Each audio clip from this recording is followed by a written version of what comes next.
Here's my procedure for relamping vintage tulip strings.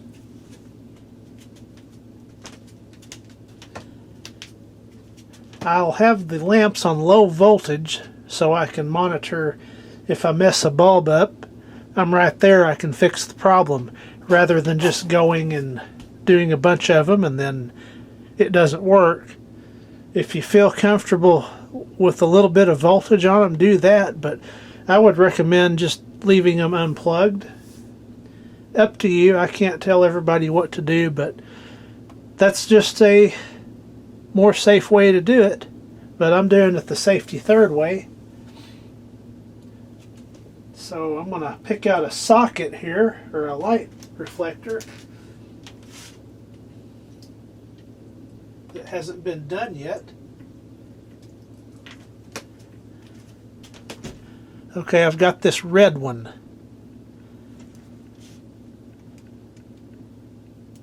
I'm going to take the bulb out.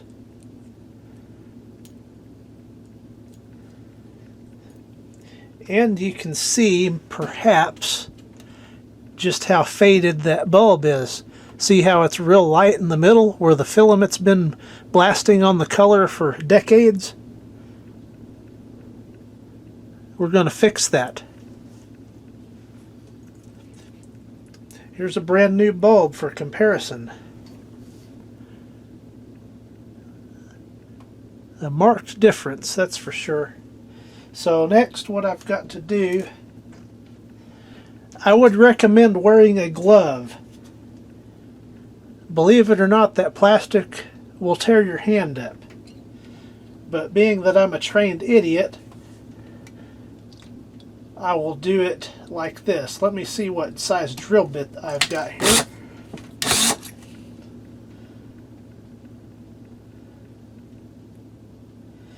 I'm using a 7/32 drill bit. What I'm going to do is I need a little bit of material removed from the base of the socket, the housing.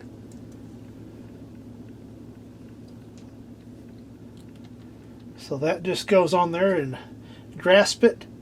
Again, I would recommend wearing a glove.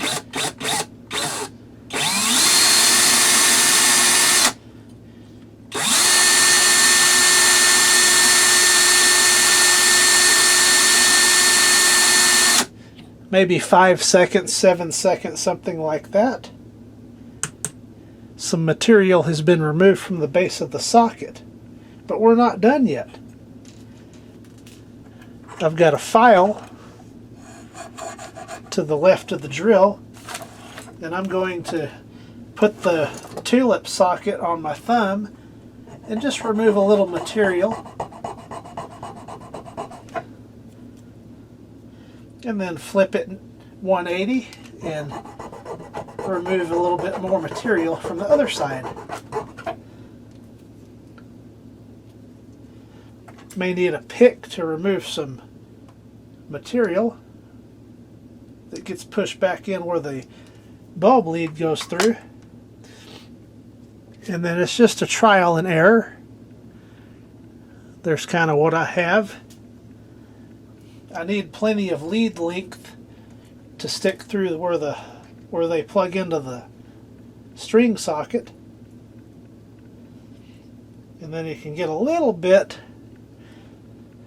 of length just kind of tugging on the copper leads.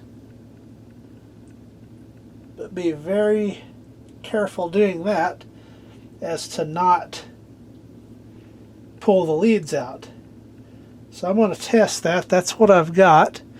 I think I need just a little bit more lead length. So you don't want to remove too much material from here or the socket won't work correctly. So I'm going to remove a little bit more material. And my drill bit, another thing, it's kind of dull, so it's not cutting too fast, which is what I want.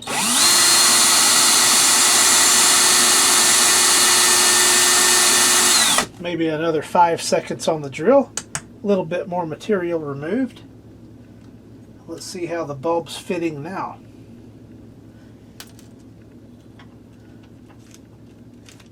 Here's the bulb I used. Straighten the leads back out. Why I'm doing this, I don't know. I need something to do while I am recovering from the dental work. It's too hot outside, so why not? And I need enough lead where it's coming out and over the flat. So I'm going to plug this in and see if it works. Here's my next socket I'm working on. I'm going to put this in. Will it work? Yes, it does. So I've got to repeat this about 70 more times, 65 more times. I lost count. And I'm just going to keep plugging away. I'm going to do this green one next. And I'll come back when there's some more progress. I discovered another handy tip as I work on these. When I first put it on the drill bit, I manually spin this until it spins kind of freely, and then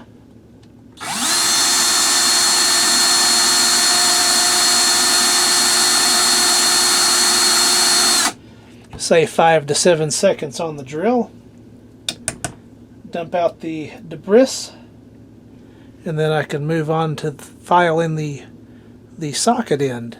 And then yet another tip, keep a brush handy and periodically clean out the grooves in the file. This is a plastic bristle brush, so I don't mess up my sharpness on the file.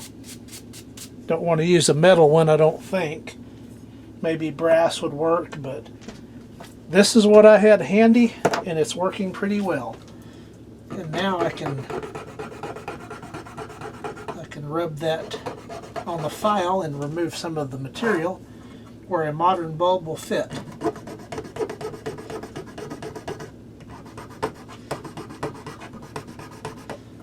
I've gotten about 2 more feet done since the last update.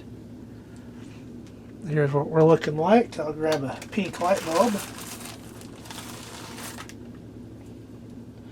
Some of these leads are slightly longer than others, so some of them work a little better than others, but this is pretty well what you're going to get yourself into if you decide to restore a vintage miniature light string.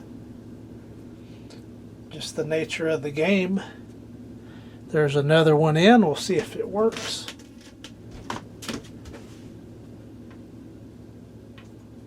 Yes, it works. So on to the next one. Got a green one next and many more after, so I'll come back if there's any other thing of note to report to, and maybe it will be till the end of the string when I make my next update, but we'll see. Don't know if I can show this very well. This is about the lead length that you would need. Needs to go pretty well up the flat side. That's a pretty good look. And here's the other side. I see no reason that wouldn't work. I'll go plug it in now. It works, yes and no. I have a dud bulb. This is the third dud bulb I've found in this bag. So I'll put that to the side. Let's grab another green one. That's been known to happen on mass-produced items like this. And again, the same thing.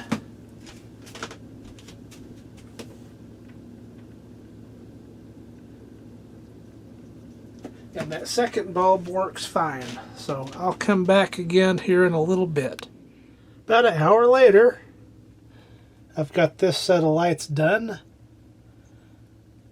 Of course, we got nice vibrant colors. The camera doesn't do justice, but much, much better. Before I forget, I do need to make a correction. These are 4-way flashers, not 5-way like I think I said originally. I had just had a bunch of dental work done, so I wasn't quite thinking clearly. So 80 light, and they are indeed the 6-volt bulbs for extra brightness. This is the original packaging these came in. And here's what they look like turned off. And here is a look at the old bulbs. Especially the red ones are quite faded out. Much, much better, and I am very happy with how this turned out. Let's give these one more look. I've got them back in the package. And as you can see, they are all working wonderfully. So once again, this has been my method of restoring and refurbishing a vintage strand of lights. These are the 4-way flashers, 80 bulbs total. There are in circuits of 20, so they use the 6-volt bulbs, 80 milliamp. Thank you for watching.